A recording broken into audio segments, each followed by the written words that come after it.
Revised final voiceover script: Arizona is building homes faster than it can secure water.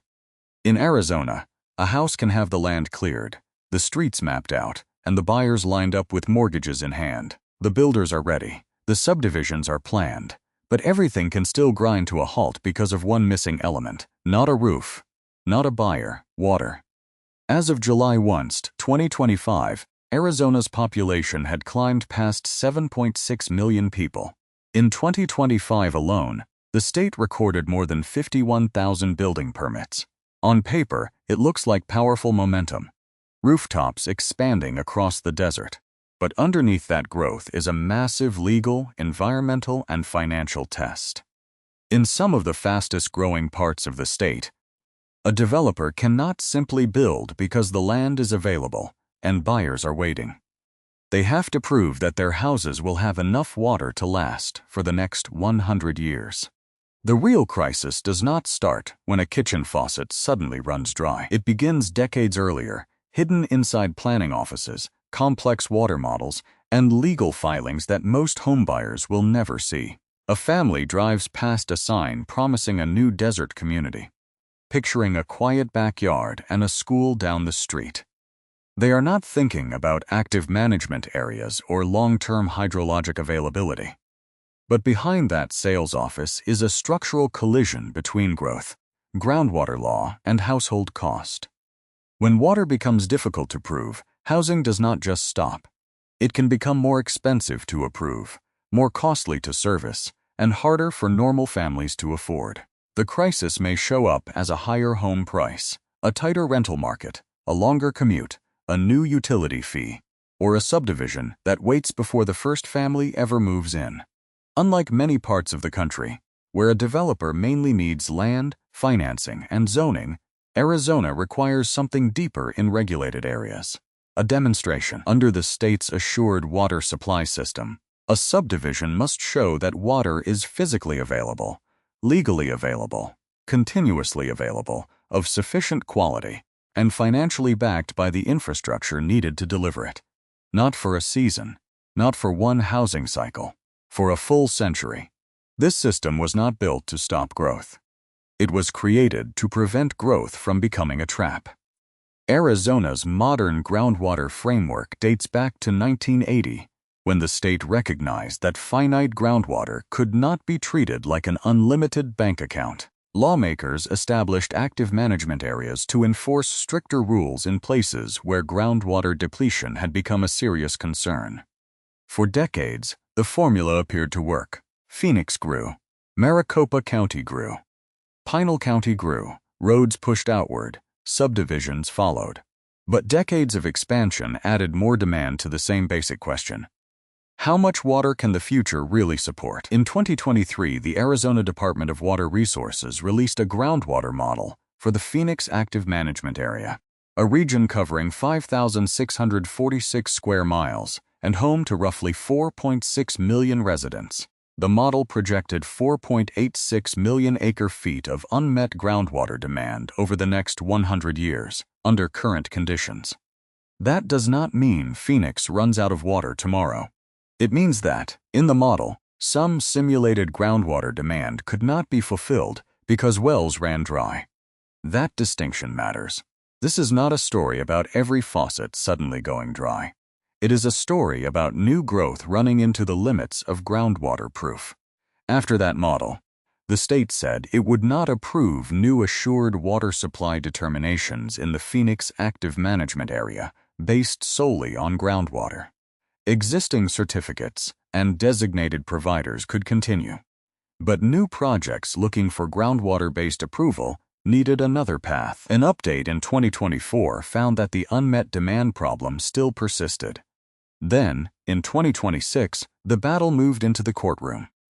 A Maricopa County Superior Court judge ruled that the agency had failed to follow the proper rulemaking process for two broad rules involving unmet demand and depth to water. The court invalidated those rules and stopped the agency from relying on them during application reviews.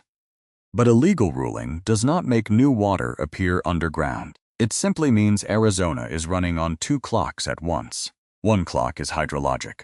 Groundwater limits, wells, recharge, canals, drought, and future demand. The other clock is legal. Rules, applications, courts, procedures, and what kind of proof is allowed to count. For a normal family, that may sound distant, but it is not distant if it changes where homes can be built, how fast they can be approved, and how much the final price may rise. To understand the pressure, you have to look at how the geography overlaps. On the west side of the Phoenix metro area, communities like Buckeye sit on open desert land that looks perfectly buildable. To the southeast, places like Queen Creek and Pinal County show another version of the same pressure. Growth moving outward, subdivisions replacing former agricultural land, and water becoming part of the development math. Meanwhile, the broader Southwest is still dealing with long-term pressure on the Colorado River. In 2025, the Central Arizona project operated under a Tier 1 shortage, reducing Arizona's Colorado River supply by 512,000 acre-feet. CAP said that cut represented roughly 30% of its normal supply and just under 8% of the state's total water use. That statewide percentage can sound manageable, but water shortages are not felt evenly on a map. A city with strong existing water rights can keep growing differently from a nearby community still trying to secure its future supply. A project connected to an existing provider may move forward while another one has to search for alternative water, new infrastructure, or a different legal pathway. This is why Arizona's water crisis is not spread evenly.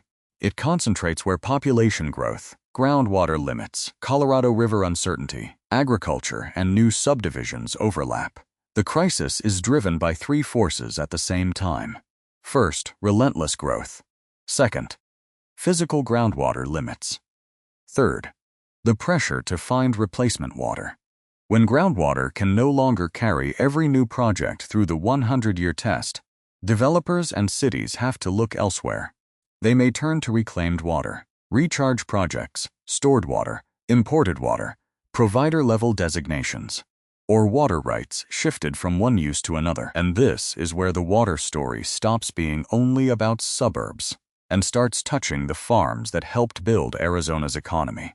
Irrigated agriculture is the largest water user in Arizona, consuming about 72% of the state's available water supply. That number is important, but it is not a simple blame line. Farms are not just numbers on a chart. They are land, labor, food production, rural economies, water rights, and communities built over generations. Moving water from agriculture to urban development may look simple on a spreadsheet, but on the ground, it can reshape rural economies and local identities. Some fast-growing communities are reaching even farther for water. Buckeye and Queen Creek have submitted applications to withdraw groundwater from lands in the Harquahala irrigation non-expansion area and transport it into the Phoenix Active Management Area for use in their water service areas. That kind of proposal shows how growth can stretch the map. A family may think they are buying a house in one suburb, but the water behind that house may be connected to a basin miles away, a legal application, an infrastructure plan, and years of public debate. And every one of those alternatives comes with cost. Engineering cost, legal cost, infrastructure cost, political cost, time cost. This is where the water crisis becomes a normal life crisis. Housing was already a major household expense in Arizona. Census data from 2020 through 2024 listed the state's median owner-occupied home value at $394,500 and median gross rent at $1,543. Those are not live 2026 market prices, but they show the kind of household budget many Arizona families were already facing before water uncertainty gets added to the stack. Land, labor, materials, interest rates, permits, infrastructure, and now, in some places, long-term waterproof. Water becomes another powerful layer in the housing cost stack. If water must be imported, someone pays. If it must be treated, someone pays. If it must be recharged, someone pays. If water rights must be negotiated, someone pays. If approvals are uncertain, someone carries the risk. And in housing, risk rarely disappears. It gets priced in. Sometimes that price appears in the home. sometimes in the rent, sometimes in a utility connection fee, sometimes in a local tax burden, sometimes in a longer commute when more affordable housing moves farther from job centers. This is not a story with one villain. Builders are responding to housing demand. Water officials are not simply blocking homes. They are trying to prevent future homeowners from inheriting a water problem that was never solved. Farmers are tied to land, jobs, and water rights built over generations. Cities need tax base, infrastructure, and places for workers to live. Families are simply trying to find a home they can afford. The crisis comes from all of those pressures arriving at the same time. That is what makes the 100-year water test so uncomfortable. Protecting water can raise the cost of housing now. Ignoring water can raise the risk for homeowners later. There is no easy slogan that solves both. We are already seeing what Arizona's highly engineered future may look like. In 2026, state officials announced a 100-year assured water supply designation for Arizona Water Company in the Pinal Active Management Area. It was the first such designation in that area in more than 2 decades. ADWR said the designation demonstrated enough supply for all water demands in the service area for 100 years, including more than 80,000 new homes. That is a major milestone. But it also proves the deeper point. Water approval is no longer a bureaucratic side note. It has become one of the gatekeepers of housing supply. At the same time, the long-term rules governing the Colorado River and major reservoirs like Lake Mead and Lake Powell are still being rewritten through a federal process. The public comment period for the post-2026 operations draft environmental impact statement ended on March 2, 2026. If future river rules become more restrictive, the pressure could move through the rest of the system. Less river certainty can make groundwater more valuable. Groundwater limits can make replacement water more important.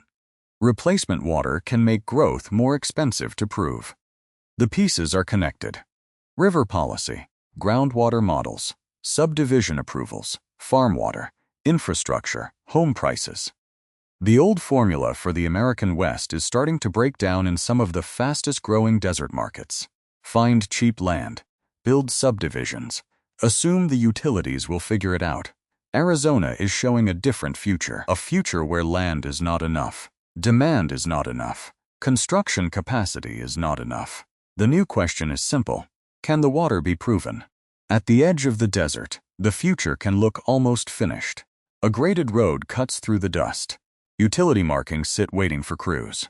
A sales sign promises new homes. On the horizon, rooftops move farther into land that used to feel empty. To a buyer, it looks like a clean slate, a chance to own a home, a backyard, a lower price than the city center, a place to start over. But underneath that pavement is a deeper structural test. Arizona is showing the rest of the country what happens when growth runs into the physical cost of proving the future. The water crisis may never announce itself with a dry tap.